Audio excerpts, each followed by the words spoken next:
tema hoy es venciendo la amargura, la importancia de un corazón sano. Y Hebreos capítulo 12, verso 15 dice: mirad bien, no sea que alguno deje de alcanzar la gracia de Dios y que alguna raíz de amargura brotando os estorbe y por ella muchos sean contaminados. Reitero este texto: mirad bien, no sea que alguno deje de alcanzar la gracia de Dios y que alguna raíz de amargura brotando os estorbe y por ella muchos sean contaminados. Venciendo la amargura, la importancia de vivir con un corazón sano. Una de las emociones más destructivas que puede experimentar o sentimiento un ser humano se llama la amargura. La amargura es tan destructiva que no solamente puede habitar en el corazón del ser humano, sino que se origina en algunos eventos vividos en la vida que pueden ser caracterizados por varios aspectos que quiero resaltar.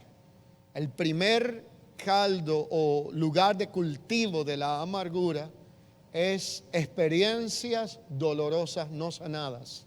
Cuando vivimos procesos y eventos donde experimentamos dolor en nuestra vida, pero no somos sanados de esta experiencia o no logramos rebasar esa experiencia, superar esa experiencia, sino que pasamos una página y lo dejamos en un contexto inconcluso. Este es el primer punto de cultivo para la amargura en nuestro corazón. La segunda realidad que nos lleva a cultivar la amargura se llama la ofensa. Ofensas podemos vivirlas en diferentes momentos de nuestra vida, pero ofensas que no son sanas, que se callan por no afectar a otros, por no dar una imagen o proyectar una imagen de vulnerabilidad, cosas que se reprimen para no crear ambientes incómodos, se convierten en amargura acumulada en el corazón. Lo tercero es el resentimiento. Cuando acumulamos sentimientos ilegales en nuestro corazón y quedamos resentidos de situaciones que no se resuelven, sino que se colocan una encima de otra, allí también se cultiva lo que se llama la raíz de la amargura. Y por último, y no menos importante, las heridas del pasado. La realidad de las heridas del pasado son experiencias vividas que, si no son sanadas por el Señor, se convierten en experiencias durmientes, en emociones durmientes. Y esas emociones durmientes son cosas que usted vivió, que usted cree que ya no existen, pero cuando algo similar se produce en el entorno, es como si volviera a levantar, a resucitar aquella experiencia que usted en un momento vivió. Si usted trabaja con una persona que está teniendo una experiencia postraumática, y le voy a poner un ejemplo de un evento de violencia, de un evento de algún tipo de agresión física, cuando ve cualquier cosa a su alrededor que se le parece a eso, levanta seguido un sistema de defensa para protegerse y termina reaccionando de una forma que puede sorprender a cualquiera que le rodea. Lo que me llama mucho la atención de esta declaración que hace la Escritura, específicamente en este Hebreo capítulo 12, versículo 15, es que esto es ascendente, va del singular al plural. ¿Por qué? Porque declara la Escritura: mirad, no sea que dejemos de alcanzar la gracia del Señor, porque brotando alguna en singular raíz de amargura os estorbe y muchos sean contaminados. Lo que comienza con uno afecta a muchos. Lo que alguien te hizo terminará pagándolo a alguien que no tuvo nada que ver con eso. Probablemente el dolor que viviste a solas va a tener una repercusión en otros que no están relacionados con la causa, si no dejas que el Señor trabaje en el corazón y saque todo aquello que probablemente está afectando. Y aquí esta realidad no se trata simplemente de un sentimiento que aflora en nuestra vida de la nada, sino de algo que en un momento determinado ocurrió, no fue procesado correctamente y echó raíces, profundidad, y luego empieza a fructificar de la forma que nunca debió de serlo.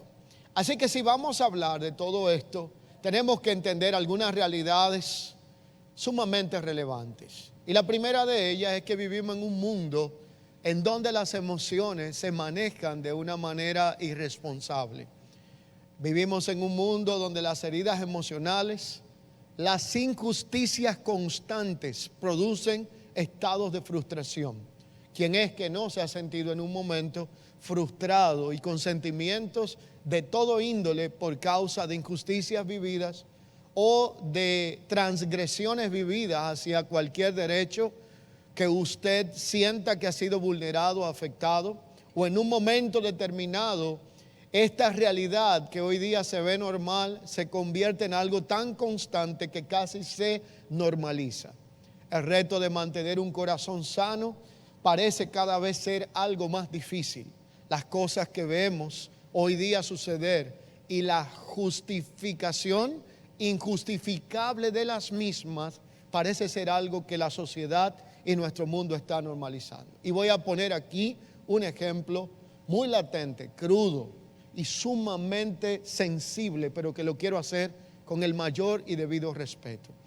El tema de los feminicidios, que me parece que a todos nosotros debe de preocuparnos, a mí particularmente, me inquieta, me preocupa y no me deja de sorprender la insensibilidad social que nosotros estamos viviendo. Veía una declaración de un periódico en estos días que para mí era una declaración irresponsable, fría y hasta macabra. ¿Y sabe cómo decía la declaración? Este fin de semana fueron 4. Y luego decía abajo del titular muy, ¿cómo se llama? Provocativo a leer: las damas fallecidas y las familias afectadas. ¿4 qué? 4 objetos, 4 cosas, o 4 seres humanos detrás de los cuales hay familia, o cualquier tipo de experiencia traumática y devastadora para todo el que les rodea. En pocas palabras, la sensibilidad se pierde cuando se normaliza algo que nunca debió de haber sido normal. Pero detrás de esto hay una historia que contar. Y una de las cosas que me llama la atención es ver la causa que lleva a alguien a algo tan atroz. Y encontramos justificaciones innecesarias.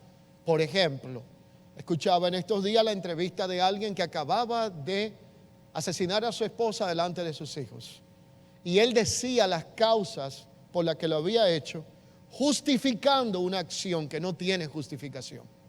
Lo peor de la historia es los comentarios que uno ve detrás. Personas diciendo: es que le hacen esto, es que le hicieron el otro. En pocas palabras, en un mundo donde las emociones se manejan, los sentimientos, las injusticias, de una forma tan normalizada que se quiere vender como que ya es normal atropellar el derecho del otro, respetar la voluntad de otra persona, de alguna forma u otra se van incubando sentimientos de enojo, de ira, de resentimiento, que se convierten en un momento determinado, si no se llevan al Señor correctamente, en raíces de amargura. Y esto es lo que la Biblia advierte.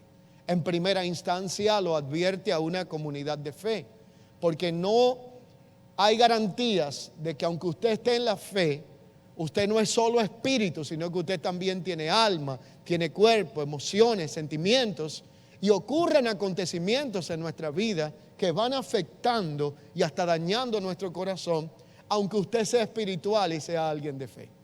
La Biblia trata advertencias de cómo no se ponga o se coloque el sol sobre nuestro enojo, que no demos lugar al diablo en nuestras vidas y que no permitamos que algunas cosas que tienen que ser abordadas en su momento correcto vayan tomando fuerza hasta el punto de destruirnos a nosotros o afectar a otros que tal vez nos rodean o no tienen que ver con el epicentro del evento que nosotros hemos vivido. La amargura tiene la tendencia de camuflajearse. Comienza con un sentimiento que es pequeño, con un disgusto, con un dolor, con un resentimiento. Ese sentimiento va creciendo, empieza a envenenar áreas de nuestra vida, de nuestra comunión espiritual, de nuestros vínculos relacionales y nos aleja de la gracia de Dios, de tal manera que nos separa de la paz y la comunión que solo Cristo ofrece, y podemos llegar a un punto en donde nuestra vida se convierta en una realidad no deseable, se amarga nuestra existencia y eso afecta a aquellos que tenemos a nuestro lado. La realidad del autor de esta declaración es que lanza una advertencia sumamente importante. Él dice en esta advertencia urgente que no permitamos que la raíz de la amargura crezca dentro de nuestro corazón, que la arranquemos rápido, que la extirpemos de nuestra vida y que no le demos espacio de que nos dañe a nosotros y mucho menos a aquellos que nos rodean. Porque los frutos de la raíz de amargura no solamente afectan nuestra vida, sino que lo más doloroso es que terminan dañando a aquellos que no fueron causantes de la experiencia que nosotros estamos viviendo. ¿Cuántas personas hoy día están pagando el precio de lo que irresponsablemente otro hizo? ¿Cuántas veces a usted le ha tocado cosechar la herida, el dolor y la cosecha de dolor, valga la redundancia, de algo que alguien sembró en un momento determinado y no tiene nada que ver con usted? ¿Cuántas veces la raíz de amargura no solamente afecta a quien la lleva en su corazón? Y lo peor de la historia es que es algo que cuesta a quien lo tiene reconocer que vive en una condición en donde está no solamente destruyendo su vida, sino afectando la vida de otros. Esto implica que vencer la amargura conlleva un acto de fe y una decisión de valentía.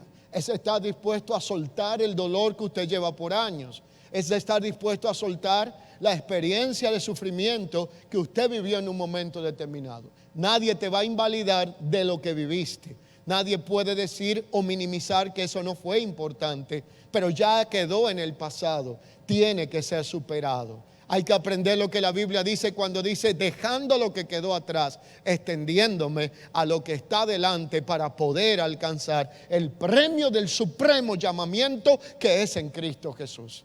Y esta realidad todos en algún momento de la vida la hemos experimentado.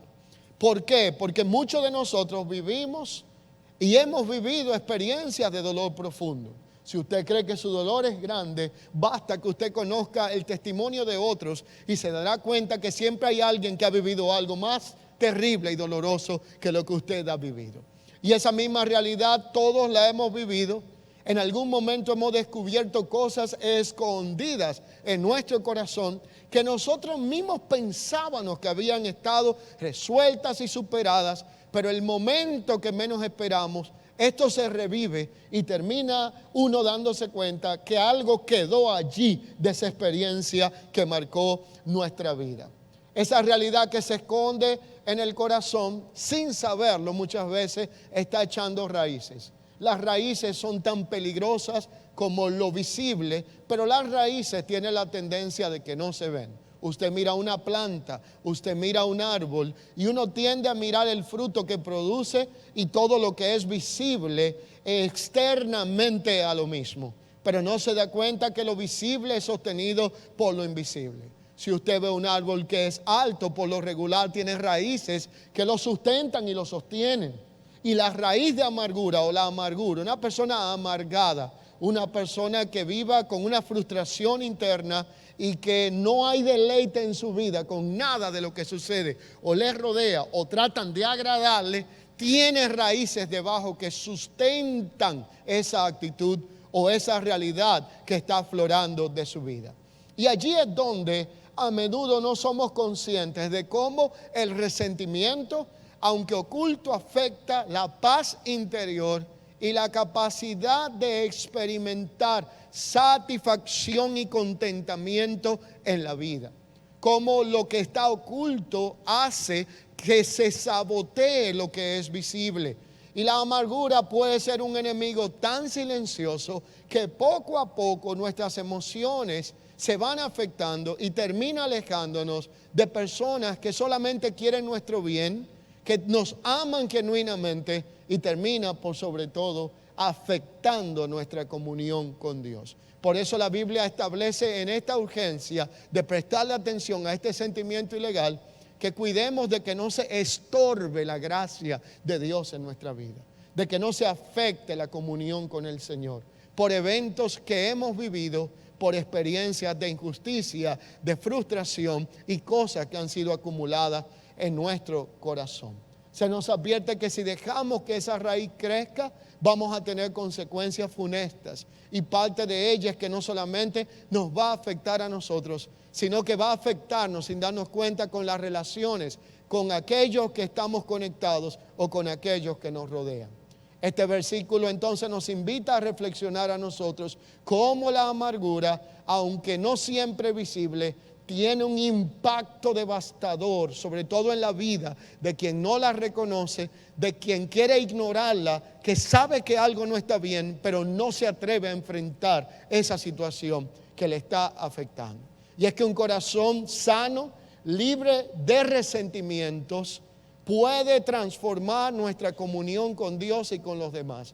Pero un corazón que no está sano puede destruir nuestra comunión con Dios y nuestra comunión con los demás. Y tenemos demasiadas personas heridas hiriendo a otros. Tenemos demasiadas personas afectadas, afectando la vida de otros.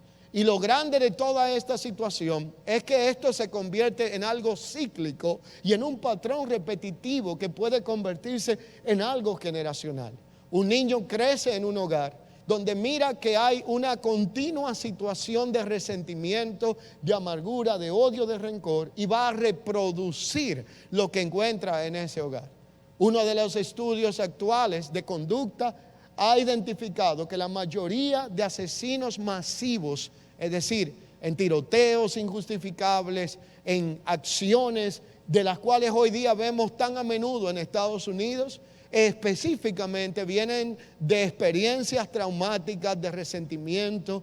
Muchos de ellos vienen de hogares disfuncionales, de patrones de conducta de aislamiento, y personas que albergan por tanto tiempo sentimientos que lo ocultan detrás de una sonrisa, pueden terminar siendo destruidos por estos mismos sentimientos o destruir la vida de alguien inocente, como vemos continuamente en tantos casos. Así que la epístola a los Hebreos es una carta que, aunque no tiene una autoría atribuida explícita, se cree, y soy de los que considero que fue escrita por alguien muy cercano a esta comunidad de fe, a los apóstoles de aquel momento. Se atribuye en parte a Pablo, y esta carta fue dirigida a un grupo de creyentes en un contexto donde vivían dos realidades: persecución y dificultad. Y esto era tendencia para albergar resentimiento y amargura en el corazón, porque a todo el que están persiguiendo se siente en un momento determinado impotente y puede volcar esto en un sentimiento que no es el correcto. A todo el que está enfrentando dificultad, en algún momento no se enfoca en la dificultad, sino en quienes llevaron a que esa dificultad estuviera presente en su vida. Así que el autor busca alentar a aquellos creyentes y hoy día a nosotros a perseverar en la fe a pesar de las circunstancias negativas que la vida entonces nos pueda presentar. Segundo, lleva a quienes leen esta epístola a enfocarnos en la realidad de la superioridad de Cristo por encima de toda experiencia dolorosa que hayamos vivido. Y también quien habla aquí lleva a que nosotros veamos a Cristo como el sumo sacerdote que intercede por nosotros. Y aquí la palabra sacerdote y sumo tiene que ver con alguien que toma el lugar de nosotros para poder entender el dolor y vivir la experiencia que nosotros estamos viviendo. Y aquí esto busca mantener la esperanza en Cristo y nos llama a nosotros a vivir una vida cuya fe esté enfocada en Cristo y que no sea arrastrada por sentimientos que saboteen lo de Dios en nosotros, que echen a perder nuestra comunión o nos quiten una de las capacidades más importantes en la vida de un ser humano: la capacidad de hallar deleite, de disfrutar lo que tenemos y la vida, y la capacidad de vivir en contentamiento. Voy a repetir esto: capacidad de vivir en el deleite, contentamiento y disfrutar lo que Dios nos ha dado en la vida. La Biblia habla continuamente de que Dios le interesa que nosotros podamos disfrutar la obra de nuestras manos. ¿Qué sentido tiene que usted coma lo más apetecible y caro y que pueda tener el privilegio de ir a los lugares que muchos quisieran, si usted se sienta delante de un plato y ya usted no disfruta lo que está comiendo? ¿Qué sentido tiene de tener techo, sustento y abrigo cuando usted vive delante de ese lugar o en ese lugar y usted vive más incómodo, triste y frustrado que el que no tiene nada de eso? ¿Qué capacidad de disfrutar y de vivir en el contentamiento está perdiendo nuestra generación? Pareciera que nuestra generación vive hoy más amargada que nunca. Tenemos más que lo que otras generaciones anteriores, antepasados nuestros tenían. Lo disfrutamos menos. Y para usted saber si lo estamos disfrutando o no, mírele la cara a nuestros hijos. La mayoría no tiene un sentido de apreciación de lo que Dios ha puesto en su mano. Muchos de nosotros nos criamos con un televisor con dificultades para verlo. Ellos tienen 3 y 4, por humilde que sea un hogar, hay más de uno. Y todo el mundo tiene una capacidad adquisitiva en el momento que nos ha tocado vivir muy diferente a la de antes, pero todavía no encontramos el contentamiento de esta realidad.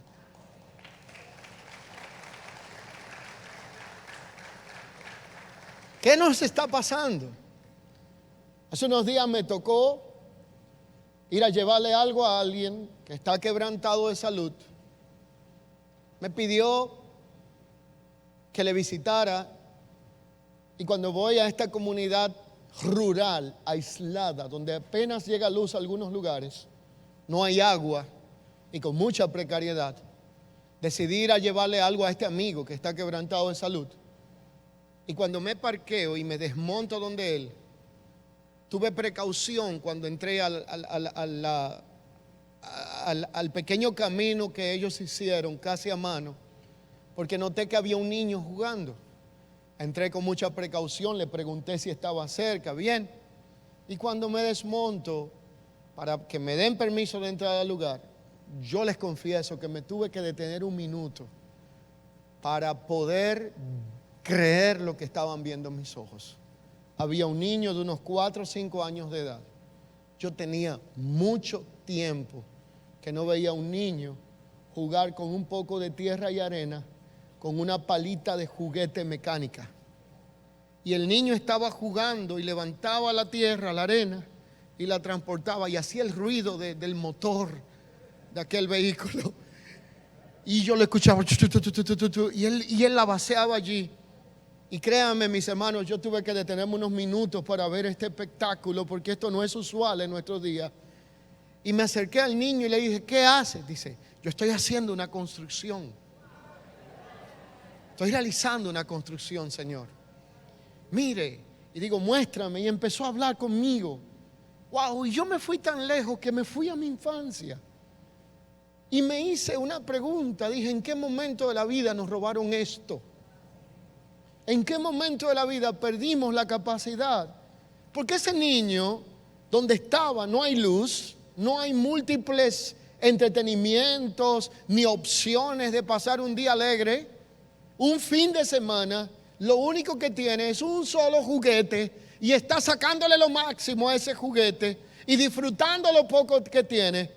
Pero cuando miramos nuestros entornos tenemos miles de opciones, y cada vez que usted mira alrededor tenemos personas más tristes, amargadas, frustradas, que perdieron la capacidad de deleitarse y que estamos operando. Déjeme decirle esto de corazón y con autoridad. Necesitamos pedirle perdón al Señor por nuestra actitud indiferente de ingratitud, por vivir con una actitud tan ingrata que no aprendemos a darle gracias a Dios por lo que tenemos, por lo que Él ha hecho en nuestra vida, por lo que ha puesto en nuestro entorno, por la cantidad de personas que nos rodean, que nos aman, por la cantidad de privilegios y beneficios que tenemos. Necesitamos volver a un punto en donde algo se dañó, sanar lo que está amargando nuestro presente y volver a vivir agradecidos del Dios de nuestra salvación y de todos los favores y privilegios que el Señor ha manifestado en nuestra vida. Si usted tiene techo, abrigo, sustento,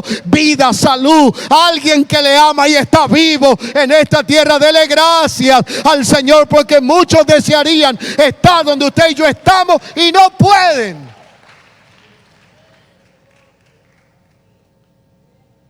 Pero una de las causas principales es esa raíz de amargura que se va pasando de generación en generación. Y quiero tomar en cuenta por lo menos 3 palabras de este texto. La primera, mirad bien. El texto aquí en original tiene que ver con una palabra que puede traducirse como observar con atención. El mirar bien es detenerse a observar detalles de un proceso, tener cuidado. Y ese llamado que hace el texto en esa primera declaración es a tener una vigilancia activa en la vida espiritual y a prestar atención y ser diligente a nuestra comunión con Dios, cómo se está afectando o hasta dónde ha llegado y cómo nos estamos afectando en nuestra comunión con otros. Lo segundo es que habla de una raíz de amargura. Aquí hace una metáfora de un sentimiento que tiene que ver con una actitud profunda de resentimiento, de enojo o de ira no resuelta. Lo tercero es que habla de un brote, y algo que se identifica como brote es algo que es oculto, imperceptible, pero que en algún momento determinado surge y afecta a muchos que ni siquiera se dan cuenta que ya han sido contagiados o afectados por ello. Y la última palabra aquí es brotar y contaminar. Y la idea de brotar tiene que ver con el contexto de que la amargura puede interrumpir o afectar el acceso a la gracia de Dios. Y la palabra contaminar tiene que ver con algo que ha sido corrompido, algo que en algún momento ha sufrido por una realidad de contaminación, y la contaminación puede ser emocional, espiritual o de índole afectivo. Cuando alguien amargado alimenta tu vida o te expones a ellos, termina amargando tu corazón también. Cuando alguien que solo sabe quejarse, ver defectos en los demás, alguien que no ve nada bueno en quienes le rodean, sino todo lo negativo, empieza a ministrar tu oído, tu mente y tu corazón en alguna forma u otra, eso brota y termina contaminándote. Hay un dicho muy popular que resalta que el que anda con cojos al poco tiempo cojea. Por lo tanto, cuando usted se rodea de personas que tienen amargura en su corazón sin sanar, esto termina afectando aún lo más dulce que pueda haber en su corazón. La amargura, si no se trata, puede traer o tener grandes consecuencias. Esta puede arraigarse profunda y destructivamente en nuestra vida y puede afectar entornos que ni siquiera nos imaginamos. Esta puede ser el principal estorbo para nuestra comunión con Dios y la gracia de Dios en nuestra vida. Esta puede ser algo que parezca algo imperceptible, pero que termine afectándonos de tal manera que a veces estamos buscando cuál es el ataque del infierno para que no crezcamos en nuestra fe y no nos damos cuenta que el mayor conflicto está dentro de nuestras emociones y nuestros sentimientos. La amargura puede extenderse a través de nuestras relaciones, creando divisiones, creando caos y afectando la vida de otros. Y la gracia de Dios es algo que no solamente está disponible para trabajar en nuestra vida ante cualquier situación que nos puede estar afectando o que vengamos arrastrando, sino que es capaz de sanar toda experiencia de amargura, y la dulzura de la gracia de Dios es capaz de liberarnos de las consecuencias de una raíz de amargura y lo que ésta pueda producir en nuestra vida. Por eso la importancia de tener un corazón sano, la importancia de que aquel que ha sido transformado por la gracia de Dios lo pueda evidenciar con un corazón que ha experimentado sanidad, que ha experimentado perdón y que puede vivir en paz para con los demás. ¿Qué dice la Biblia acerca de la paz? Dice de la siguiente manera: en lo que de vosotros dependa, tened paz para con todos. Hay cosas que dependen de nosotros y hay otras que no. Usted puede ser un pacificador y tener personas que no tengan paz para con usted. Eso es problema del otro. Pero la condición nuestra es lo que depende de nosotros. Es buscar lo que nos toca. Dejar que Dios haga lo que le ocupa en nuestro corazón, pero hay cosas que tenemos que decidirlas nosotros. Usted quien decide perdonar. Usted quien decide liberar a otro para ser libre usted. Usted que decide que en un momento de su vida no va a vivir cosechando y cultivando aquello que en algún momento afectó su corazón. Ahora, ¿qué puede causar como raíz de amargura en nuestra vida? Esas actitudes que empiezan de forma pequeña, imperceptible y terminan afectándonos a nosotros y a otros. ¿Cómo se trata esto? ¿Cómo crece y cómo se afecta de una manera tan imperceptible en nuestra vida que a veces quien más amargado vive o quien más heridas alberga en su corazón es el último en aceptarlo, en reconocerlo o en darse cuenta de lo que le está afectando? ¿Cuáles causas puede haber? Hablaba al inicio de las ofensas no perdonadas. A veces nosotros estamos viendo a quienes nos ofendieron, pero no estamos identificando que las ofensas tienen dos componentes: el que ofendió y aquel que ha sido ofendido. Y probablemente hasta perdonamos y olvidamos lo que otros no hicieron, pero no aceptamos el error que en un momento cometido. El resentimiento, que son sentimientos prolongados en tiempo sin procesarlo en nuestra vida, genera situaciones adversas en nuestro corazón.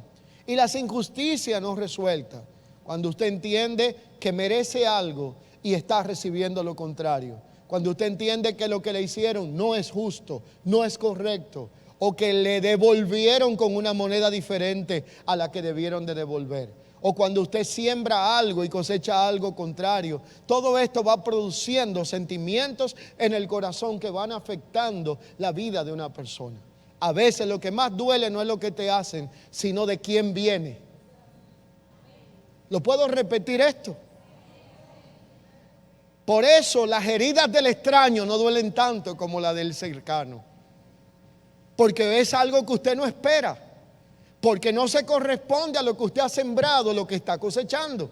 Y esta realidad va generando sentimientos de mérito en el corazón, justificación, y puede llevar a un punto donde la dureza de corazón termina afectando su vida y también la de otros. Pero cuando alguien ha sido herido por otros y no procesa, no perdona eso, no perdona la ofensa, o lo peor, pasa la página sin haber resuelto el capítulo, esto tarde o temprano aflora y trae una acumulación de ira y frustración que tenemos que aprender a llevarla a la cruz de Cristo, a dejársela al Señor, a pedirle al Señor que trabaje esa área de nuestra vida. Ahora, según la Biblia, voy a hacer mención por lo menos de 4 causas específicas con sustento bíblico de la amargura. La primera se llama la falta de perdón. Y es que el no perdonar a aquellos que no han ofendido produce sentimientos de resentimiento y de amargura en el corazón. Y en esta primera de 4 cosas identificables, voy a citar un texto bíblico que se encuentra en Mateo capítulo 18, verso 21 en adelante, confiando que usted lo pueda leer. Y dice: entonces se le acercó Pedro y le dijo: Señor, ¿cuántas veces perdonaré a mi hermano que peca contra mí? ¿Hasta 7? Y Jesús le dijo: hasta 70 veces 7. Por lo cual el reino de los cielos, le contó, es semejante a un rey que quiso hacer cuenta con sus siervos, y comenzando a hacer cuentas, le fue presentado uno que le debía 10,000 talentos.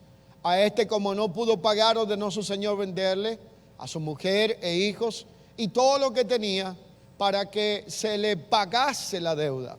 Entonces aquel siervo postrado le suplicó diciendo: Señor, ten paciencia, ten misericordia conmigo y yo te pagaré todo lo que debo. El señor de aquel siervo, movido a misericordia, le soltó, le perdonó la deuda, pero saliendo aquel siervo halló un consiervo que le debía nada más y nada menos que algo insignificante como 100 denarios, pero él debía 10,000 talentos. Y aquel, cuando encontró a quien le debía 100 denarios, haciéndose de él, le ahogaba diciendo: págame lo que me debes. Entonces su consiervo, postrándose a sus pies, le rogaba diciendo: ten paciencia conmigo, yo te lo pagaré absolutamente todo. Mas él no quiso, sino lo echó en la cárcel hasta que le pagase la deuda. Viendo entonces sus consiervos lo que pasaba, se entristecieron mucho. Fueron y refirieron al señor de ellos, que le había perdonado la gran deuda, lo que estaba sucediendo. Entonces, llamándole su señor, le dijo: siervo malvado, toda aquella deuda te perdoné porque me rogaste. ¿No debías tú también tener misericordia con tu consiervo como yo la tuve de ti? Entonces su señor se enojó, le entregó a los verdugos hasta que pagase todo lo que debía. Y así dice la Escritura, que declaró Jesús: así también mi Padre Celestial hará con vosotros si no perdonáis de todo corazón cada uno a sus hermanos sus ofensas. Primera causa que alberga raíz de amargura en nuestro corazón es la falta de perdón. La segunda, el sentimiento de injusticia. Y es la sensación de no haber sido tratado justamente en alguna área de la vida. Puede abrir puertas a la amargura en nuestro corazón. Romanos capítulo 12, verso 19 declara: no os venguéis vosotros mismos, amados míos, sino dejad lugar a la ira de Dios. Porque Cristo está: mía es la venganza, yo pagaré, dice el Señor. La tercera causa de amargura en el corazón son expectativas no cumplidas. La desilusión que viene cuando no se cumplen las expectativas que usted tiene puede producir amargura en su corazón. Y esto tiene base escritural que lo afirma. Proverbios capítulo 13, versículo 12 declara: porque la esperanza que se demora es tormenta del corazón, pero el árbol de la vida es deseo cumplido. Y esas expectativas no cumplidas son ilusiones, cosas que nosotros deseamos que se cumplan o que sucedan, pero cuando llega el momento ocurre todo lo contrario a lo que usted estaba esperando. ¿Eso le ha sucedido a alguien aquí en algún momento de su vida? Usted está contando de que va a recibir una buena noticia, recibe una mala.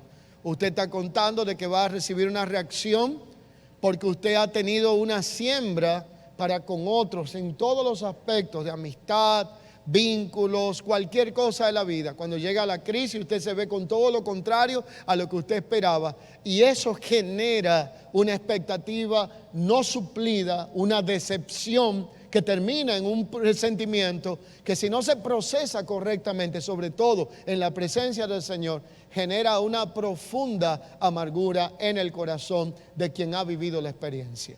De ahí es donde hay seres humanos que ya no confían en nadie, incluyendo lamentablemente ni siquiera en el Señor, porque no logran entender si fue que le falló la persona o que le falló el Señor. Su fe se ve afectada. Por eso hay personas que le cuesta creer en que otro puede ser alguien fiel o que alguien puede venir a ser de bendición a su vida, pero es porque alguien un día desilusionó su corazón, destruyó sus expectativas, no cumplió con lo que dijo y ahora quizás otro está pagando las consecuencias. La cuarta realidad es la desconfianza o la traición. Salmo 41:9 dice: aún el hombre de mi paz, en quien yo confiaba, el que de mi pan comía, alzó contra mí su calcañar.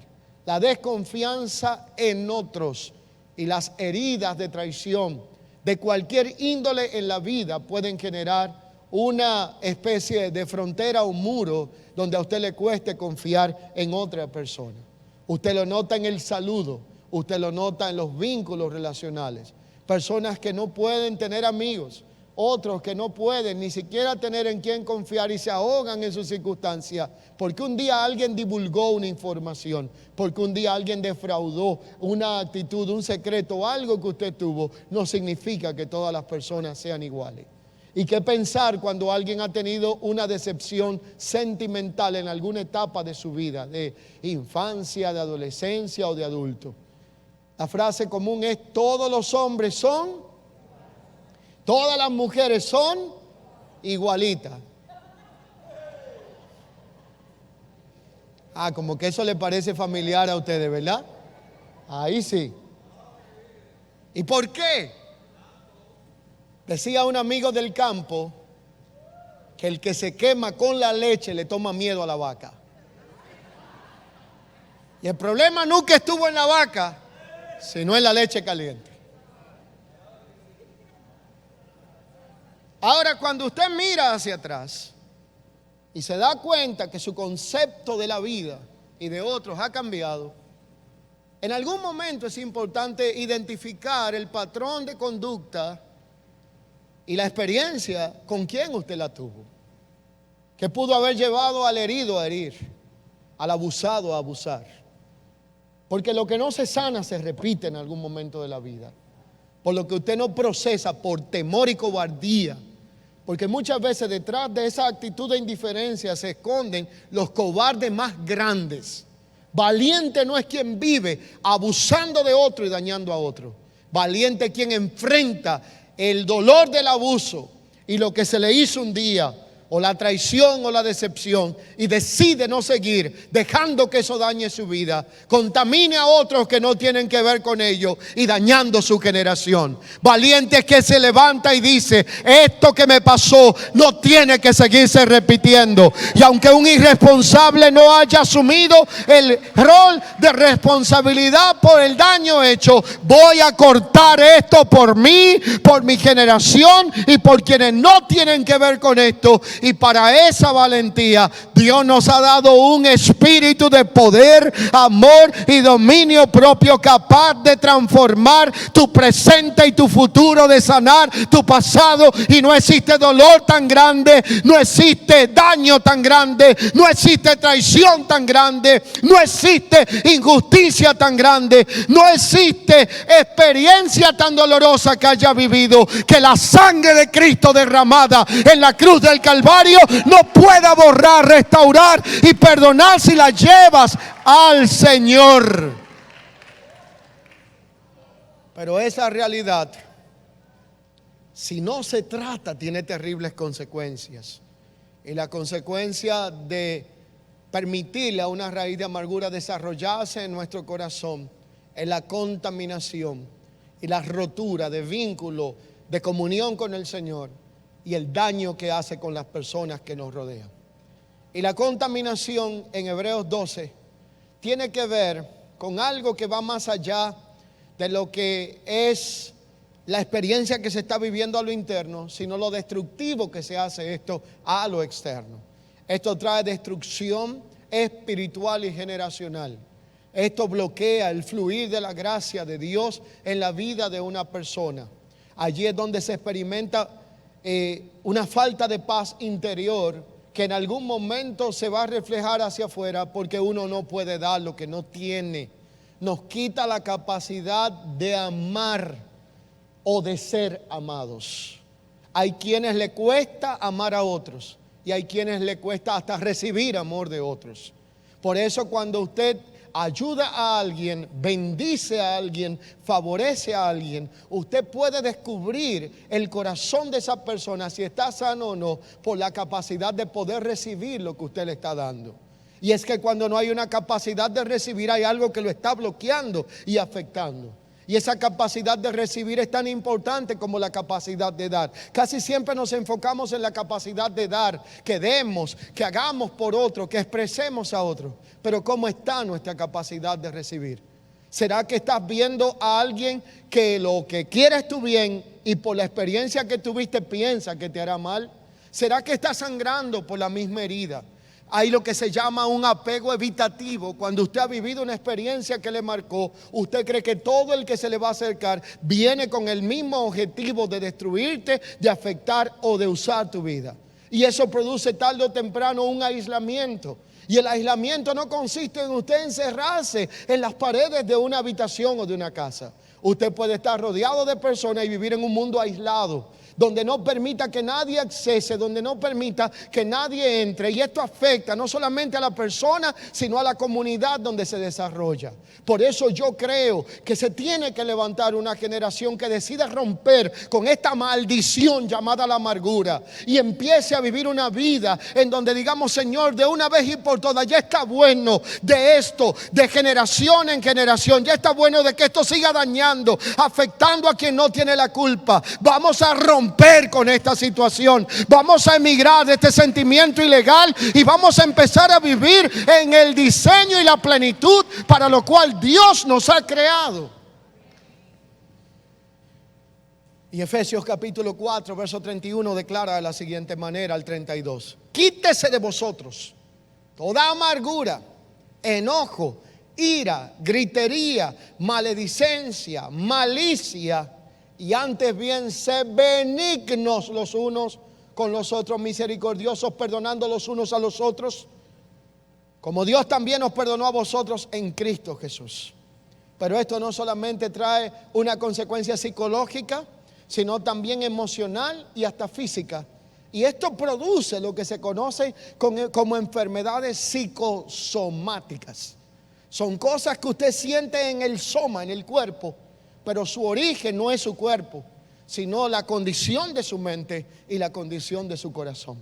Usted puede someterse a los estudios médicos que quiera, puede buscar los mejores especialistas, nunca lograrán dar con el problema, porque la raíz del problema no es físico, sino emocional y hasta espiritual, por algo que se postergó, que no debió de haber postergado o existir en la vida.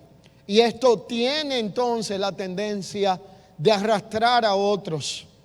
Y 1 Corintios 3:3 lanza una advertencia interesante. Dice: porque aún sois carnales, pues habiendo entre vosotros celo, contienda, disensiones, no sois carnales y andáis como hombres en vez de andar como hijos de Dios.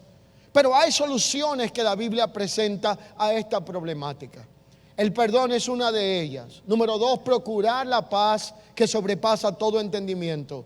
Número 3, procurar que Dios traiga sanidad a nuestro corazón.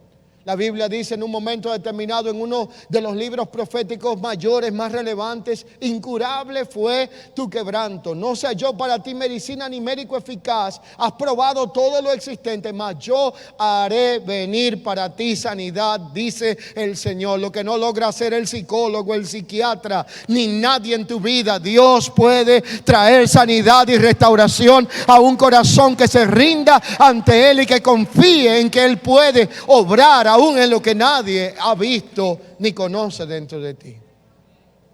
Pero esa sanidad tiene que ser procurada por medio de Cristo.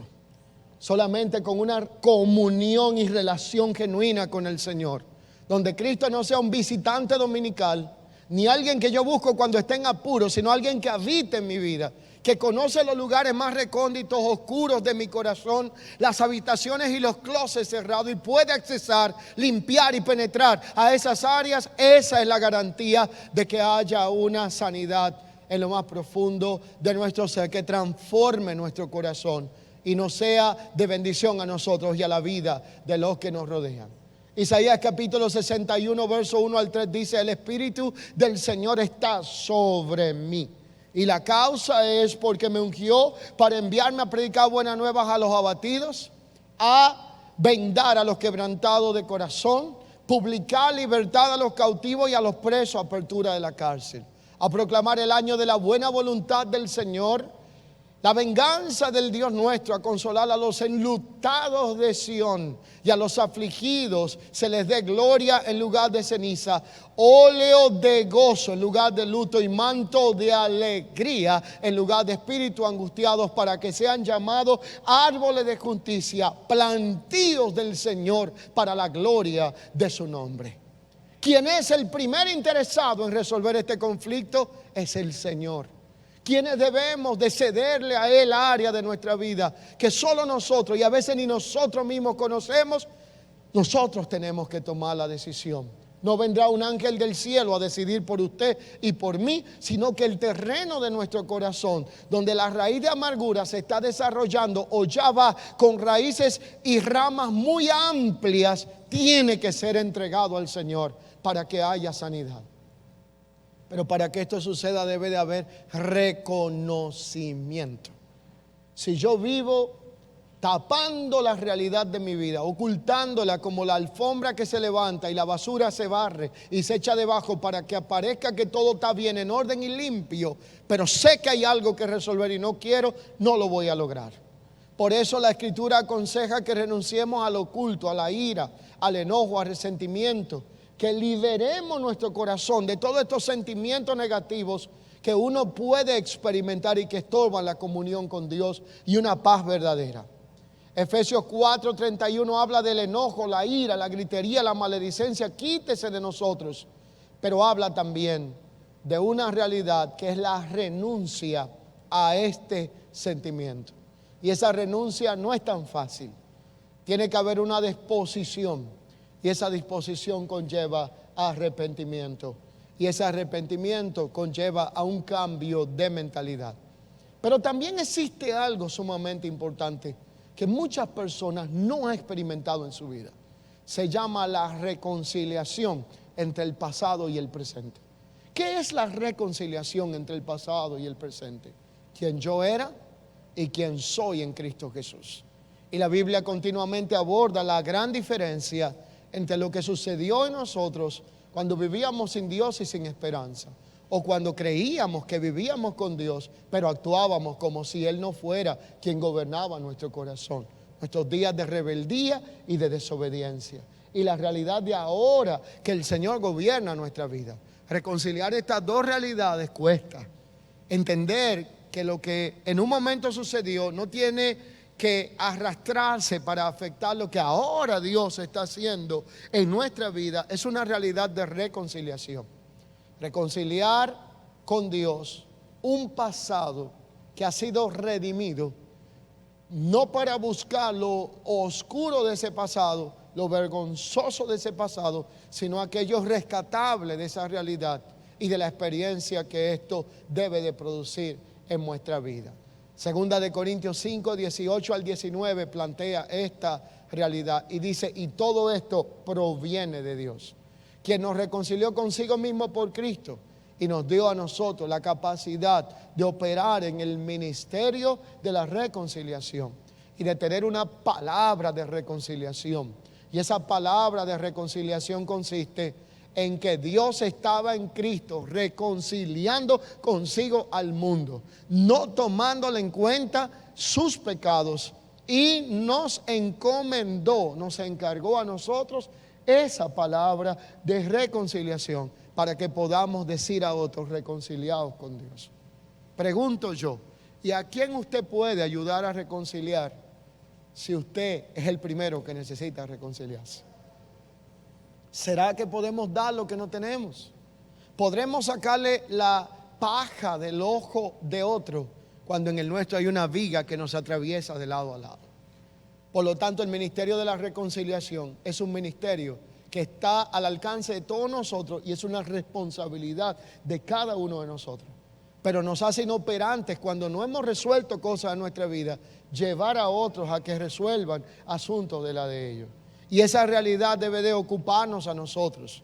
Y es que Cristo es el puente entre el hombre y Dios. Así lo presenta la Escritura. Él es el pontífice, el puente. Por eso no puede haber dos pontífices, porque solamente Cristo hizo puente entre Dios y el hombre. Él es el pontífice entre Dios y el hombre para que podamos disfrutar de salvación. Y esa reconciliación en Cristo no se refiere solamente a la experiencia del perdón, sino a la transformación total de nuestra comunión con Dios. Y es que de una misma fuente no pueden fluir dos aguas. O es amarga o es dulce. O es Cristo que nos gobierna, o son los sentimientos destructivos de un pasado que ya Dios borró. Tenemos que decidir qué vamos a expresar de esta realidad de nuestra nueva naturaleza en Cristo. Y es que nuestro pasado puede estar marcado por heridas, puede estar marcado por ofensas que estén afectando el presente, pero Cristo nos da la capacidad de reconciliar esa realidad de ese pasado con un presente glorioso. Y por eso cuando vemos la Escritura desde esta óptica podemos entender que superar ese pasado solamente se logra a través de ser afirmados en la identidad de Cristo. ¿Quién soy para Dios? La Biblia me llama una nueva criatura, hijo de Dios, portador de su imagen. Y esto es fundamental para reconciliar la realidad de mi presente con la de mi pasado. ¿Y qué dice la Escritura de todo esto? Que ese pasado con su fracaso, dolor y errores ya fue redimido por Cristo. Por lo tanto, no tengo nada que buscar de lo que fue borrado.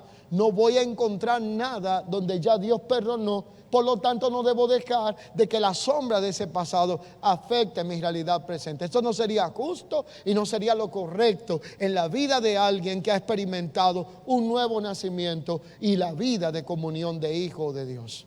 El pasado no debe de gobernar nuestro presente, no debe de limitar ni de controlar las acciones de nuestra vida. Somos una nueva creación y esa nueva creación ha sido reconciliada con Dios por medio del perdón, pero también por una transformación profunda y continua, porque Dios todavía está trabajando en nuestra vida. Todavía hay cosas que debemos de entregarle al Señor. Si usted cree que es perfecto, que lo ha alcanzado todo, le felicito. Pero le voy a dar una noticia no muy alentadora. Ahora es que falta en este asunto. Cada vez que yo creo que estoy listo, me devuelven otra vez. Cada vez que creo que lo he superado, Dios me acuerda que hay áreas que todavía están en proceso de construcción. Y cada vez que yo veo a alguien con su deficiencia, Dios me acuerda que tengo las mías. Y cada vez que un dedo señala para allá, 3 me señalan a mí. Y a veces lo que usted más le irrita del otro es lo que usted más tiene en exceso. Por eso es que hay personas que probablemente usted no lo llega a tolerar bien y es que se le parecen demasiado a usted. Y como se le parecen demasiado a usted mismo, usted que está cansado de verse a sí mismo en el espejo todos los días, cuando ve a otro se irrita y se molesta, dice no me ha hecho nada, no me ha afectado, pero es que usted se está viendo a usted mismo, por lo tanto le está recordando Dios que de lo que el otro tiene, usted tiene de sobra y que cuando usted lo juzgue al otro, revise primero que usted también esté resolviendo y trabajando en aquello que carga por dentro. Pero nosotros tenemos una especialidad en todología. Y somos especialistas viéndole los defectos al otro, pero no viendo los nuestros. Y mientras nosotros no nos identifiquemos en los aspectos de nuestra vida, carácter y actitud que necesitan ser llevados al Señor, nuestra autoridad moral no nos da para estar juzgando a otros cuando nosotros mismos tenemos que resolver la mochila que llevamos detrás, el equipaje que hace tiempo cargamos y que no hemos querido soltar. Yo recuerdo que nuestro amado apóstol Lucas siempre hacía una anécdota de un hombre que iba con una carga muy grande encima. Y alguien que lo vio con misericordia se detuvo en su vehículo para llevarlo al camino a donde iba. Le preguntó, le dijo, yo voy a tal distancia, es imposible que usted ande con esa carga encima. Lo subió y cuando ya iba casi llegando, miró por el retrovisor y le llamó la atención algo. Y le llamó la atención que el hombre iba encima del vehículo con la carga encima. Se detuvo. Y el que lo estaba llevando para que soltara la carga dice, amigo, pero no estamos en nada. Yo lo subí a usted para que usted descansara y usted va más forzado aquí arriba que como venía. ¿Y cuál es la causa por la que usted no suelte esa carga? Y él le dijo lo siguiente, es que yo pensaba que usted me estaba llevando con todo y carga, pero no sabía que podía depositarla en este lugar. Nosotros un día fuimos alcanzados por el Señor. No fue usted ni yo. Yo quiero resolver un problema aquí de mala práctica teológica. Usted no le hizo un favor a Dios ni yo con buscar de Él. No hay asidero bíblico para decir que yo elegí a Dios a usted. Es más, nuestra capacidad humana no da para eso. Porque Dios hasta se arrepintió de haber hecho el hombre porque vio lo que había. Usted lo sabe, lo dice allí Génesis. No somos fáciles y Dios lo sabe. Dile a que está a tu lado, es que Dios sabe. ¿Verdad que sí? Es que Él sabe lo que el hombre no es fácil, mi hermano. Y eso no involucra a nosotros. Y la Biblia se encarga de dejar esos versículos ahí que son como esos detalles para que usted se acuerde de vez en cuando, y yo también. Y entonces el Señor dijo, no fuisteis vosotros que me elegisteis a mí, sino que yo os elegí a vosotros, para que nadie se sienta que le hizo un favor a Dios. Y el propósito detrás de la elección por gracia dice, y os he elegido para que llevéis fruto. Y después añade, y para que ese fruto permanezca. Así que la realidad es que Cristo es esa fuente que puede erradicar la amargura de nuestro corazón. Y para ello Él demanda una reconciliación con Dios, una reconciliación con aquellos que nos han afectado, una reconciliación con nuestra vida misma, de decisiones y errores cometidos, y también una aceptación de la nueva identidad que hemos recibido en Cristo Jesús. Voy a ir concluyendo esta enseñanza, pero quiero citar más bien una historia bíblica de un personaje muy conocido y otra un tanto más contemporánea de uno que no nos imaginamos lo que vivió detrás de sus logros, su avance y el impacto que produjo en el Evangelio de Cristo. Bíblicamente hay un caso de un hombre llamado José, Génesis 45, 1 al 15. Uno de los 12 hijos de Jacob. Fue vendido como esclavo por sus hermanos, llenos de celo y envidia contra él por un manto multicolores y soñador como él solo. Pasó años de sufrimiento, injusticia, rechazo, calumnia. Pero algo que yo resumo de una historia que usted ha leído probable muchas veces, es que lo más honorable, digno de contemplación en la vida de José, es que José supo navegar en el mar de la calumnia, la injusticia, resentimiento, celos, todo lo que se podía levantar en su contra, pero nunca permitió que se dañara su corazón. Por eso la Biblia lo identifica como un tipo de Cristo a este José.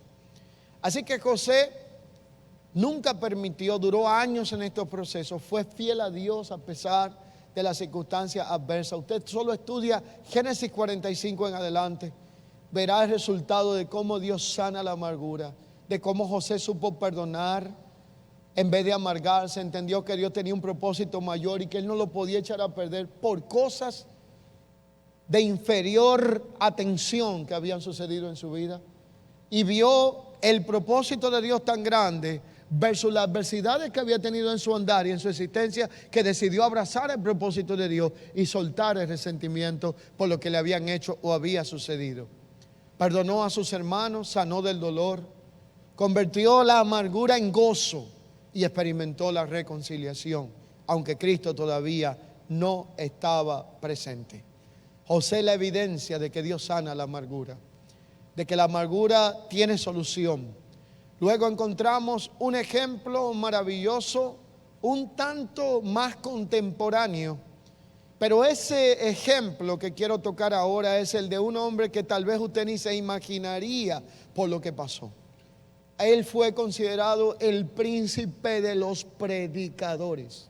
Todavía hasta el día de hoy sus sermones han dado vuelta al mundo, sirven de inspiración en devocionales, libros de teología, aspectos de comentarios y hasta inspiración para cualquier tipo de generación que le toque ministrar el Evangelio de Cristo. Su nombre es Charles Spurgeon. Este hombre fue conocido por la elocuencia de su predicación, por un hombre que sacudió el mundo de sus tiempos, apasionado con el mensaje de Cristo y una vida que glorificó el nombre del Señor. Fue considerado uno de los mayores predicadores, más grandes de la historia del Evangelio. Pero lo que muchas personas desconocen de Spurgeon es que a pesar del impacto de ese aparente éxito ministerial que tuvo y la gran cantidad de almas que fueron salvas a través de los sermones y mensajes de predicación en su tiempo, Spurgeon luchó una gran parte de su vida contra la depresión.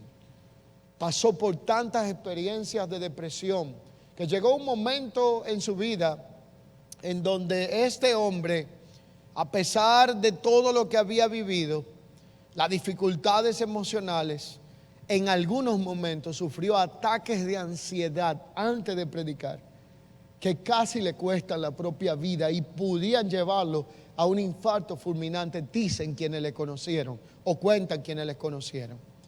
Dificultades emocionales, obstáculos en la vida, situaciones difíciles lo llevaron a sufrir ataques de ansiedad. Le costaba a veces levantarse de una cama. La amargura y el dolor personal le acompañaron por muchos años.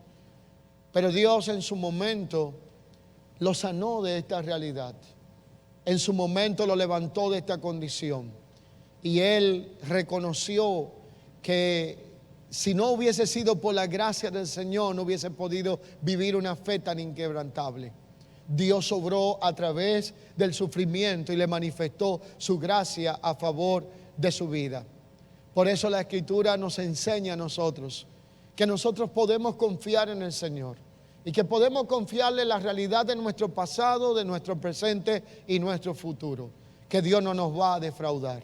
Pero para poder lograr esta realidad, Dios demanda de nosotros algunas cosas, y una de ellas tiene que ver una experiencia que se vive de manera personal y que está ligada a una decisión de ser tratado por el Señor.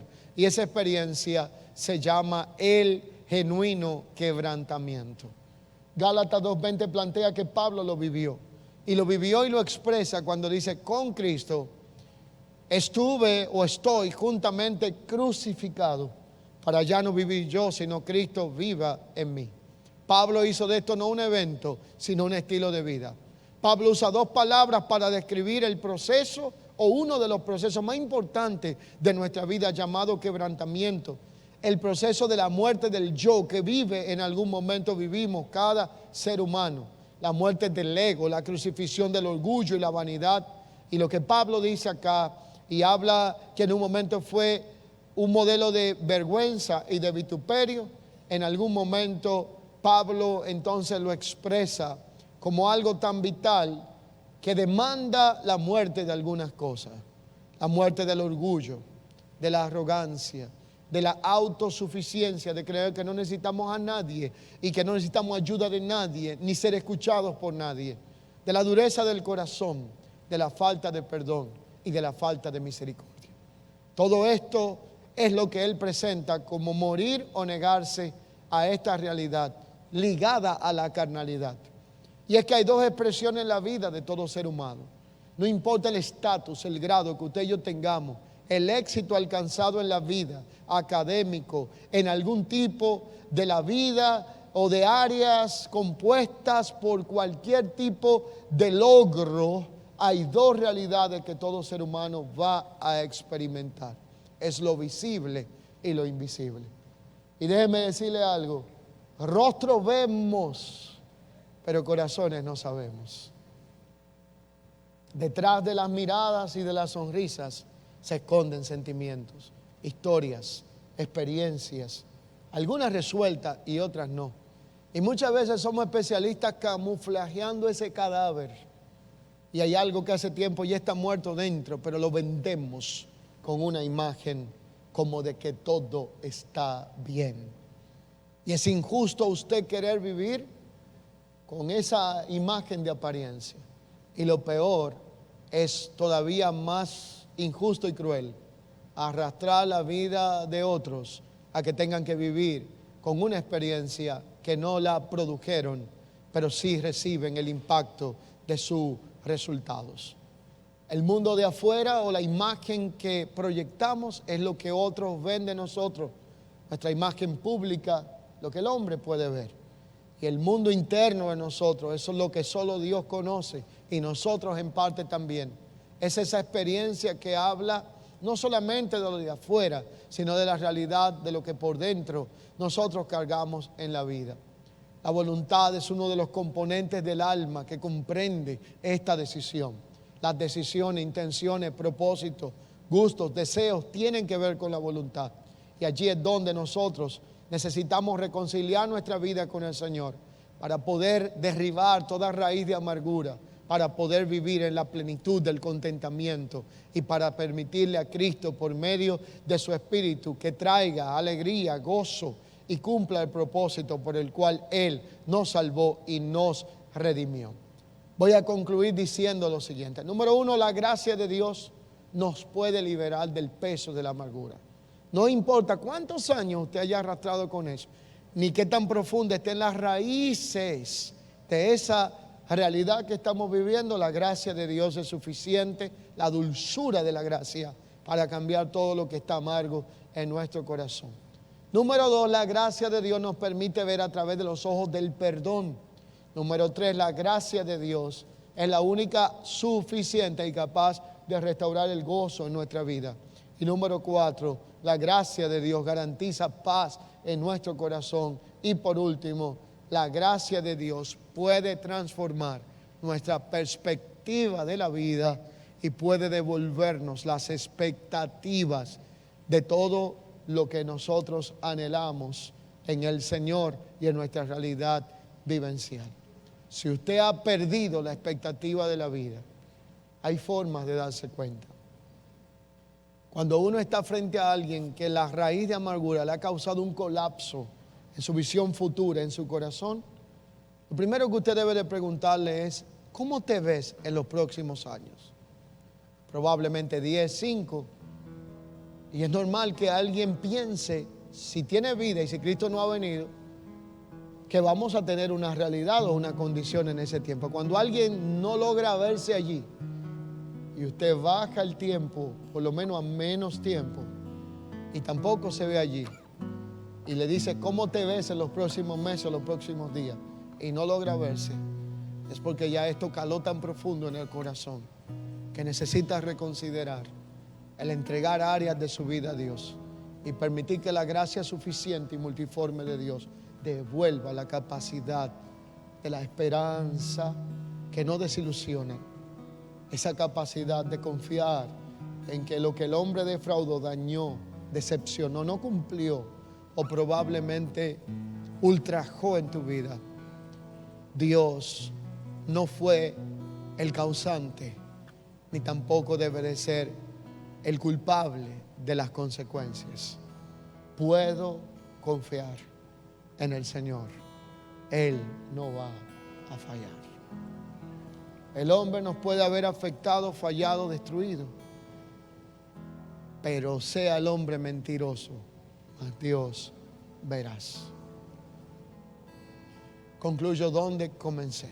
Mirad bien, no sea que haya en vosotros ninguna raíz de amargura que os estorbe la gracia del Señor y que brotando ella entonces muchos sean contaminados. Probablemente mi responsabilidad es hablar esta palabra, la suya identificar qué hará con ella. Cuando uno enseña la palabra, uno es responsable de comunicar lo que Dios ha puesto en su corazón. Y por muchas veces que nos hayamos parado en una plataforma, hay momentos que nuestro corazón es sacudido y quisiéramos no tener que decir ciertas cosas. Pero hay una responsabilidad espiritual que Dios demanda. Cuando Él demanda en uno tener que comunicar algo y uno lo hace, uno entonces es libre de esa responsabilidad. Pero el que escucha la palabra y la recibe, tiene entonces una responsabilidad adquirida de hacer algo con aquello que le fue comunicado de parte de Dios. Hoy usted queda como responsable si va a seguir su vida como si nada hubiera pasando, sin darle mente a nada, dañado y dañando a otros, o si va a apelar a la gracia de Dios, aquella gracia suficiente para sanar corazones, para endulzar lo que está amargo y para arrancar, por profunda que sea, toda raíz, de manera que esa raíz no vuelva jamás a producir frutos de destrucción, ni en usted ni en su generación. El peligro de la raíz de amargura y el resultado de vivir con un corazón sano es una realidad que debe de llamar nuestra atención, sobre todo como portadores de la vida de Cristo.